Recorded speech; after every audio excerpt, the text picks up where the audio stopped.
OSEM, Observatoire stratégique étudiant pour l'Europe et la Méditerranée.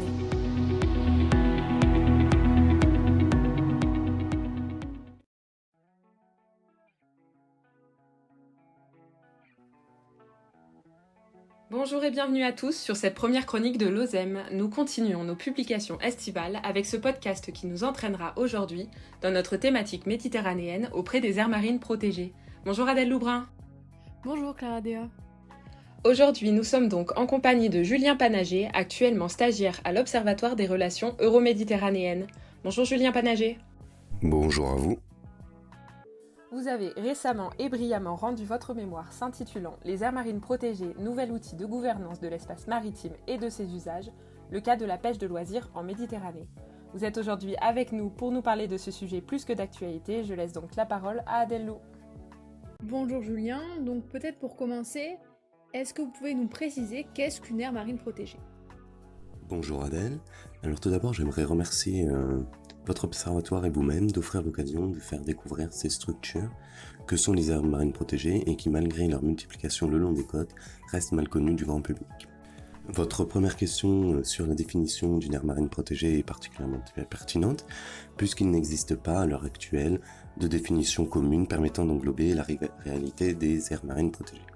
En effet, une aire marine protégée est un concept polymorphe, c'est-à-dire qui regroupe plusieurs réalités, à la fois différents outils de gestion, mais et différentes désignations à différents niveaux, que ce soit national, régional ou international, et offrant divers degrés de protection. Cependant, toute aire marine protégée est un espace géographique qui est clairement défini par des frontières, dont l'objectif principal est la conservation à long terme de la nature, avec ses services écosystémiques ainsi que la préservation des valeurs culturelles connexes, que ce soit la pêche, la plongée. Donc il est important de comprendre que les activités humaines ne sont pas exclues de ces zones de protection de l'environnement.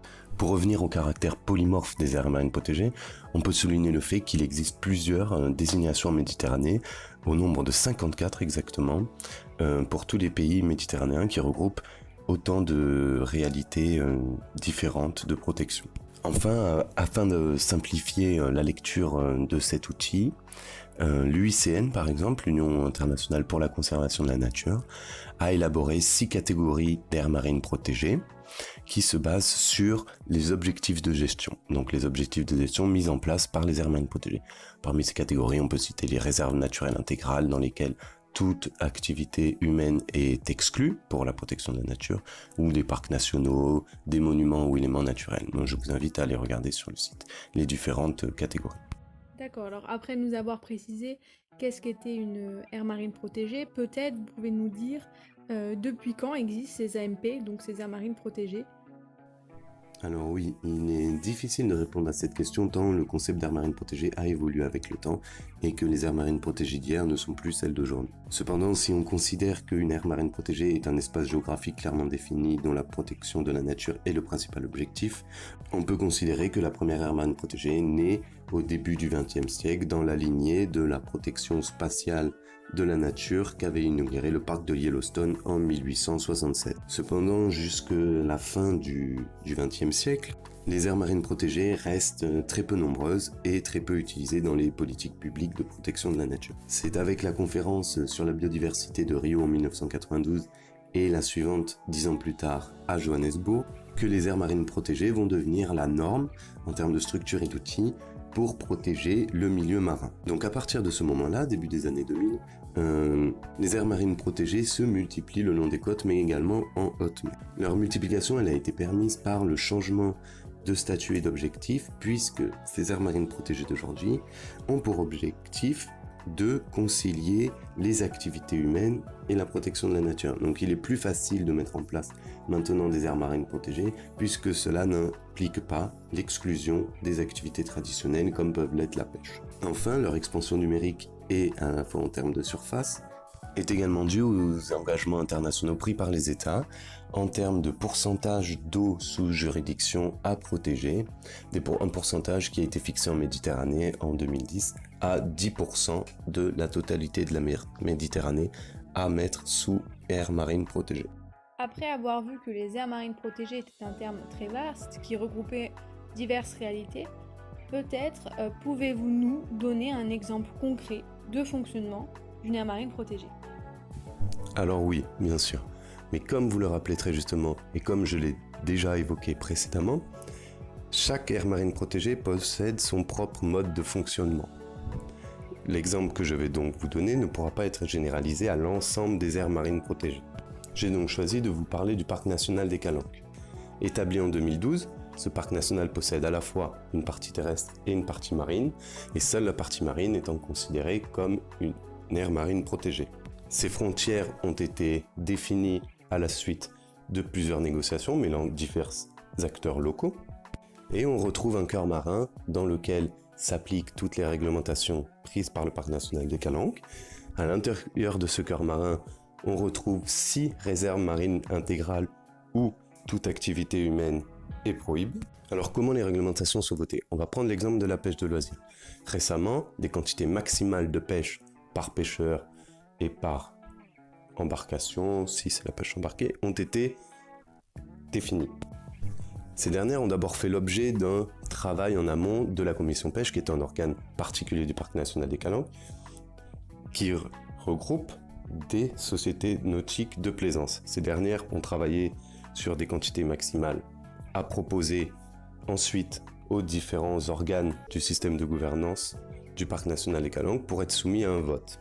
Parmi ces organes, on retrouve le conseil d'administration, le conseil scientifique ou encore le conseil économique, social et culturel.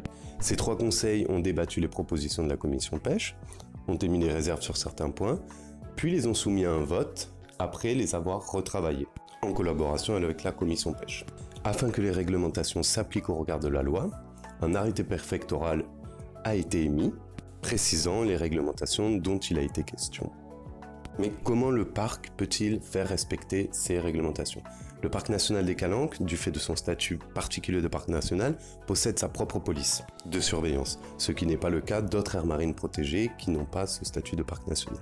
Ensuite, en complément de ce travail de surveillance, un travail de sensibilisation du public est mené auprès des pêcheurs de loisirs afin de faire respecter la réglementation. On peut donc voir qu'une aire marine protégée fonctionne comme une structure politique au sein de laquelle différents acteurs défendent leur point de vue, débattent avant d'être soumis à un vote. Si il existe des aires marines protégées partout dans le monde, il s'agit ici de faire un focus sur les aires marines protégées en Méditerranée. Et peut-être une question sur comment justement les États de l'espace méditerranéen se sont appropriés ces aires marines protégées. Alors oui, les États méditerranéens se sont particulièrement bien appropriés les aires marines protégées puisqu'actuellement, un peu plus de 7% de la surface totale de la Méditerranée est couverte par une aire marine protégée.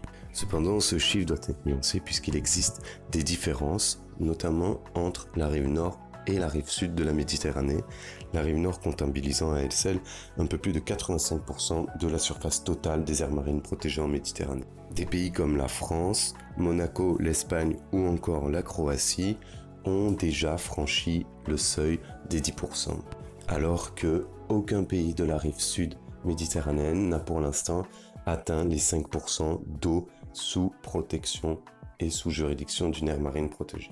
Mais il ne faut pas penser qu'un fort pourcentage signifie automatiquement une protection d'autant plus forte du milieu marin et, à ce propos, l'association WWF a mené des travaux dont les résultats, publiés en 2019 sur leur site internet, montrent que, bien que 7% de la Méditerranée soit couverte par une AMP, seulement 2,90% de la surface bénéficie d'une aire marine protégée avec un plan de gestion efficace établi.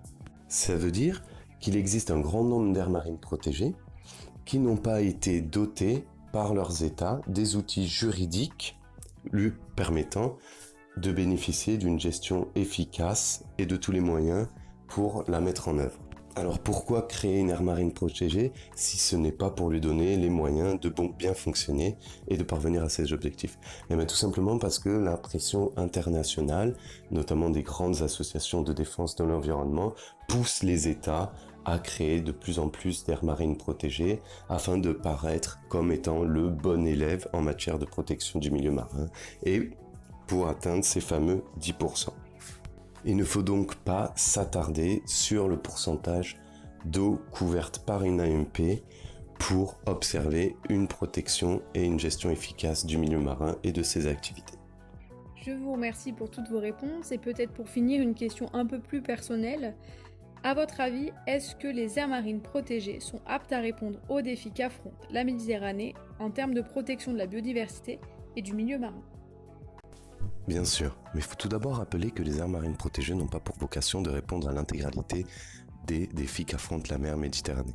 Bien heureusement, ces structures évoluent à côté d'autres outils juridiques et d'autres mesures réglementaires qui viennent compléter le travail fait par les aires marines protégées. Quoi qu'il en soit, de nombreuses études scientifiques se sont penchées sur les bienfaits de ces aires marines protégées sur le milieu marin.